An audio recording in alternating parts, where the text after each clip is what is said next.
Personality development, వ్యక్తిత్వ వికాసం అనేది ఈ మధ్యకాలంలో కాదు, ఒక దశాబ్ద కాలంగా అత్యంత ఎక్కువగా మనం వింటున్న వాడుతున్న పదం. అయితే ఈ వ్యక్తిత్వ వికాసం అనేది కేవలం అద్భుతంగా మాట్లాడడం కోసం, లేకంటే కోట్లు వేసుకోవడంలోనూ, హావభావాలు ప్రదర్శించడంలోనూ మాత్రమే పరిమితమైంది. అదే అసలు సమస్య. వ్యక్తిత్వ వికాసం అంటే ఏమిటో తెలుసుకోవాలంటే ఈ వీడియో పూర్తిగా చూడండి.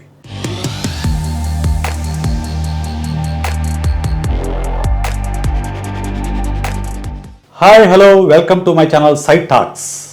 సో ఇప్పటికీ మన ఛానల్లో సమకాలీన అంశాలపైన, వ్యక్తిత్వ వికాసం పైన, మానసిక సమస్యలపైన చాలా వీడియోలు అప్లోడ్ అయి ఉన్నాయి. ఈరోజు మనం మాట్లాడుకున్న అంశం పర్సనాలిటీ డెవలప్మెంట్, వ్యక్తిత్వ వికాసం. సో వ్యక్తిత్వ వికాసం అనగానే మనం ఈ మధ్యకాలంలో గాను ఒక దశాబ్ద కాలంగా చూస్తుంది ఏంటి, ఒక 4 రోజులు 5 రోజుల్లో పర్సనల్ డెవలప్మెంట్ క్లాస్కి వెళ్ళాలి, దాంతోపాటు వ్యక్తిత్వ వికాసం వికసిస్తుంది అని కాన్సెప్ట్ అనేది జనాల్లోకి బలంగా వెళ్ళింది. సో పర్సనల్ డెవలప్మెంట్ క్లాస్ అనేవి స్కూళ్ళల్లో, కాలేజీల్లో ఎక్కడ పడితే అక్కడ ఎవరు పడితే వాళ్ళు పర్సనల్ డెవలప్మెంట్ క్లాస్ కండక్ట్ చేస్తున్నారు.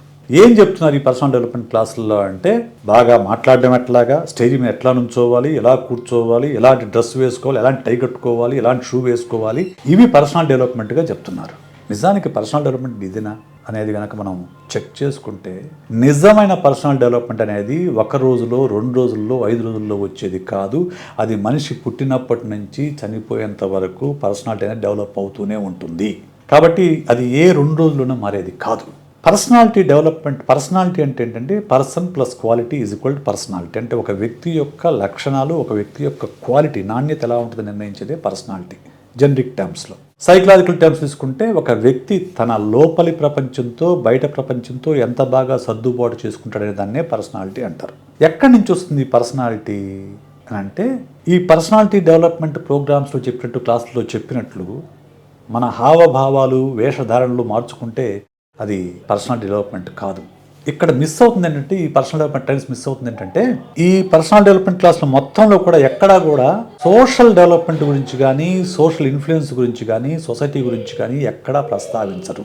అది ప్రధానమైన సమస్య. ఎందుకనంటే, సొసైటీ లేకుండా మనిషి లేడు.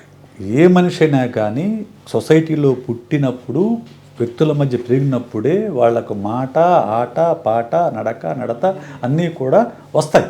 సొసైటీని కాదని ఎవరి పర్సనాలిటీ కూడా వికసించదు.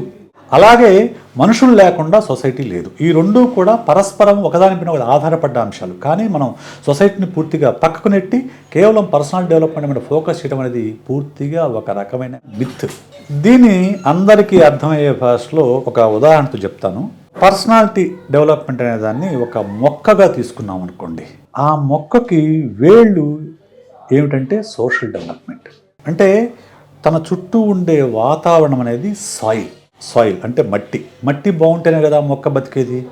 చుట్టూ ఉండే వాతావరణం అంటే, ఇంట్లో ఉండే వాతావరణం బాగుంటే మొక్క బతుకుతుంది. సోషల్ ఇంటరాక్షన్స్ అంటే తన ఫ్రెండ్స్తోనూ, ఇంట్లో అమ్మా నాన్నలు, కుటుంబ సభ్యులు, ఇంటి చుట్టుపక్కల వాళ్ళు, వీళ్ళతో ఉండే సోషల్ ఇంటరాక్షన్స్ ఏవైతే ఉంటాయో ఇవి వేళ్ళు.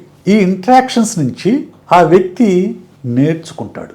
మొక్క ఎలాగైతే తన చుట్టూ ఉండే భూమిలోంచి నీటిని లాగుతుందో, అలాగే నీటితో పాటు ఆ పోషణ పదార్థాలు లాగుతుందో, అలాగే వ్యక్తి కూడా తన చుట్టూ ఉండే వాతావరణం నుంచి, వ్యక్తుల నుంచి రకరకాల పాఠాలు నేర్చుకుంటాడు. సోషల్ ఇంటరాక్షన్ అనేది, సోషల్ డెవలప్మెంట్ అనేది ఒక వ్యక్తి యొక్క వ్యక్తిత్వ వికాసానికి వేళ్ళు లాంటిది. అప్పుడేమవుతుంది, ఎప్పుడైతే ఈ పోషణ సరిగా ఉంటుందో, నీళ్లు సరిగా అందుతాయో, మొక్కలు వేళ్ళు బలంగా ఉంటాయో, ట్రంక్ అంటే కాండం కూడా బలంగా ఏర్పడుతుంది. కాండం ఏంటి అంటే వ్యక్తి యొక్క కోర్ వాల్యూస్ అండ్ బిలీఫ్స్, వ్యక్తి యొక్క విలువలు, విశ్వాసాలు. ఇవి వ్యక్తిత్వ వికాసంలో కోర్ అన్నమాట, కాండం లాంటివి. సో ఇవి ఎక్కడి నుంచి వస్తాయి? ప్రధానంగా ఒక వ్యక్తి యొక్క కోర్ వాల్యూస్ అండ్ బిలీఫ్స్ అనేవి తల్లిదండ్రుల నుంచి వస్తాయి, కుటుంబ సభ్యుల నుంచి వస్తాయి, కుటుంబ నేపథ్యం నుంచి వస్తాయి, కుటుంబ వాతావరణం నుంచి వస్తాయి. చాలా సందర్భాల్లో మనము ఇండియన్ కల్చరు, అమెరికన్ కల్చర్ ఇట్లా దేశానికి ఆపాదిస్తాము. కానీ కల్చర్ అనేది, ఎస్పెషల్లీ వాల్యూస్ అండ్ బిలీఫ్స్ అనేవి కుటుంబం నుంచే వస్తాయి. ఆ కుటుంబంలో ఏ దేవుడిని పూజిస్తే ఆ దేవుడిని పూజిస్తారు, ఏ వాల్యూస్ పాటిస్తే ఆ వాల్యూస్ పాటిస్తారు, వాటిని స్వీకరిస్తారు ఎక్కువగా. కాబట్టి అక్కడ కాండం అనేది బలంగా తయారవుతుంది. ఇక బ్రాంచెస్ ఏవైతే ఉన్నాయో, కాండం ఉంటే బ్రాంచెస్ ఉంటాయి. అంటే శాఖలు, వాటికి ఆకులు ఇవంటే అవే మన స్కిల్స్ అండ్ బిహేవియర్స్. సో ఎప్పుడైతే నీకు పోషణ బాగుంటుందో, ఎప్పుడైతే నీకు వేర్లు బలంగా ఉంటాయో, ఎప్పుడైతే నీకు కాండం బలంగా ఉంటుంది, అప్పుడు నీ శాఖలు కూడా చాలా బలంగా ఉంటాయి, నీ స్కిల్స్ కూడా చాలా బలంగా ఉంటాయి, అలాగే నీ బిహేవియర్ కూడా అందంగా ఆదర్శనీయంగా ఉంటుంది. ఇలాగా పర్సనాలిటీ డెవలప్మెంట్ అనేది సోషల్ ఇంటరాక్షన్ మీద, పర్సనల్ వాల్యూస్ అండ్ బిలీఫ్స్ మీద, వీటన్నిటి మీద ఆధారపడింది. ఈ బిహేవియర్స్ అనేవి, బయట కనపడే బిహేవియర్స్, నువ్వు ఎలా మాట్లాడతావు, ఎలాంటి హావభావాలు ప్రదర్శిస్తావు, నీ ఎమోషన్స్ ఎలా కనుక, ఇవన్నీ కూడా ఎక్స్టర్నల్ బిహేవియర్స్.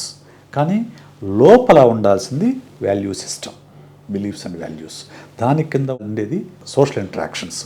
ఇవన్నిటిని గమనించకుండా కేవలం కోటేసుకుంటే పర్సనల్ డెవలప్మెంట్ అయిపోయినట్టు, ఇంగ్లీష్ మాడితే పర్సనల్ డెవలప్మెంట్ అయిపోయినట్టు, లేకుంటే స్టేజ్ మీద బాగా నిలబడి మాట్లాడితే పర్సనల్ డెవలప్మెంట్ అనుకుంటే అది తప్పు.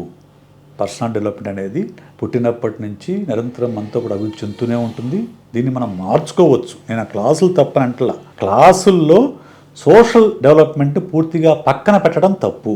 There is no personal development without social development. ఇది మనం అర్థం చేసుకుంటే మన చుట్టూ ఉండే సంబంధ బాంధవ్యాలను కూడా మనం బెటర్ చేసుకుంటే మన పర్సనాలిటీ కూడా, మన వ్యక్తిత్వం కూడా వికసిస్తుంది. సో ఇప్పుడు దీన్ని బట్టి మనకి ఏమర్థం అవుతుంది? పర్సనల్ డెవలప్మెంట్కి సోషల్ డెవలప్మెంట్ ఇంపార్టెంట్, అలాగే పర్సనల్ డెవలప్మెంట్ ఇంపార్టెంట్. దీన్ని కంట్రోల్ చేసేది ఏంటంటే సోషల్ ఇంటరాక్షన్. అంటే ఒక మొక్క పెరిగేటప్పుడు దాన్ని విచ్చలవిడిగా పెరుగుతుంది అనుకోండి, కట్ చేస్తాం, ప్రూనింగ్ చేస్తాం. అదేంటి? Social interaction. అంటే మనం తప్పుదారిలో వెళ్తాం అనుకోండి, అమ్మ నాన్న చదివిస్తారు, లేకుంటే టీచర్స్ చదివిస్తారు, లేకుంటే ఫ్రెండ్స్ చెప్తారు, ఓకే, పక్కింటి వాళ్ళు చెప్పొచ్చు, ఎవరైనా చెప్పొచ్చు, లేకుంటే కొన్ని ఆదర్శాలని మనం పుస్తకాల నుంచి తీసుకుంటాం, మనం ఉపన్యాసాల నుంచి తీసుకుంటాం. ఇవన్నీ కూడా సోషల్ ఇంటరాక్షన్స్ మొత్తం కూడా ఒక మొక్కని ఎలాగైతే ప్రూనింగ్ చేస్తారో అలాగే సోషల్ ఇంటరాక్షన్స్ కూడా ప్రూనింగ్ ప్రక్రియకి ఉపయోగపడతాయి. ఇక్కడ అర్థం చేసుకోవాల్సింది ఏంటంటే కేవలం పర్సనాలిటీ డెవలప్మెంట్ మాత్రమే దృష్టి పెడితే, దాని మీద మాత్రం దృష్టి పెడితే మనం పూర్తిగా స్వార్థపరులుగా మారిపోతాం. ఇప్పుడు ఎలా తయారైందంటే పర్సనల్ డెవలప్మెంట్ అంటే సక్సెస్ సాధించడం ఒక్కటే లక్ష్యంగా మారింది. నువ్వు ఏమైనా చెయ్యి, నువ్వు సక్సెస్ సాధించు, డబ్బు సంపాదించు, కారు కొను, ఇల్లు కొను, బంగ్లా కొను, విదేశాలకు టూర్లకు వెళ్ళు, నువ్వు సక్సెస్ సాధించినట్లే అదే పర్సనల్ డెవలప్మెంట్గా అందరూ చెప్తూ ఉన్నారు. అది కాదు, అది మాత్రమే పర్సనల్ డెవలప్మెంట్ కాదు. దాంతోపాటు నీ చుట్టూ ఉన్న సమాజం కూడా మారాలి. నీ ఒక్క వ్యక్తిగత స్వార్థం వల్లనే అయితే నువ్వు స్వార్థపరుడుగా మారితే, అందరూ స్వార్థపరులు అయితే నీ అవసరానికి ఎవరు రారు. అసలు పర్సనల్ డెవలప్ అయ్యేదే సొసైటీ నుంచి. ఆ సొసైటీ కోసం నువ్వు ఏమాత్రం కూడా కృషి చేయకుండా, ఆ సొసైటీకి నువ్వు ఏమాత్రం కంట్రిబ్యూట్ చేయకుండా స్వార్థం మాత్రమే చూసుకుంటే అది పర్సనల్ డెవలప్మెంట్ కాదు. అందువల్ల రెండిటికి మనం బ్యాలెన్స్ చేయాలి. ఏది? మన పర్సనల్ డెవలప్మెంట్కి, సోషల్ డెవలప్మెంట్కి, రెండింటికి బ్యాలెన్స్ చేసుకుంటే అది అప్పుడు పర్ఫెక్ట్ పర్సనాలిటీ డెవలప్మెంట్ అవుతుంది. సో ఈ విషయం మనం అర్థం చేసుకొని మనం పిల్లలకు నేర్పించాలి. ఎస్పెషల్లీ పిల్లలకు నేర్పించాలి. పిల్లలకి తన వ్యక్తిగత సక్సెస్తో పాటు తన చుట్టూ ఉండే సమాజం కూడా గమనించుకునే దృష్టిని మనం అందించాలి. అప్పుడు వాళ్ళ యొక్క వ్యక్తిత్వం సరిగా వికసిస్తుంది. వాళ్ళు అద్భుతమైన మానవులుగా, అద్భుతమైన పౌరులుగా తయారవుతారు. తన తోటి వారి బాధని అర్థం చేసుకుంటారు. తన తోటి వారి కష్టాల్లో తోడుగా నిలుస్తారు. ఒక అత్యుత్తమైన పౌరులుగా ఎదుగుతారు. అలాంటి వాళ్ళ మనం పెంచాలి. ఎందుకనంటే ఈరోజు పిల్లలు ఇక్కడ ఉండటం లేదు, వాళ్ళు దేశాలకు వెళ్తున్నారు. అక్కడ సమాజంతో కలిసి బతకాలంటే ఈ సోషల్ ఇంటరాక్షన్స్ అనేవి లేకపోతే వాళ్ళు దేశ విదేశాల్లో హ్యాపీగా జీవించలేరు, సోషల్ రిలేషన్స్ని పెంపొందించుకోలేరు. కాబట్టి ఆ దిశగా మనందరం ప్రయత్నం చేయాలి. ఇది పర్సనల్ డెవలప్మెంట్ సంబంధించిన ఈరోజు వీడియో. ఈ వీడియో మీకు నచ్చినట్లయితే లైక్ చేయండి, షేర్ చేయండి, సబ్స్క్రైబ్ చేయండి. మర్చిపోకుండా మీ అభిప్రాయాన్ని కామెంట్ రూపంలో తెలపండి. మరోసారి మరో వీడియోలో మీ ముందుకు వస్తాను. నేను మీ సైకాలజిస్ట్ విశేష్.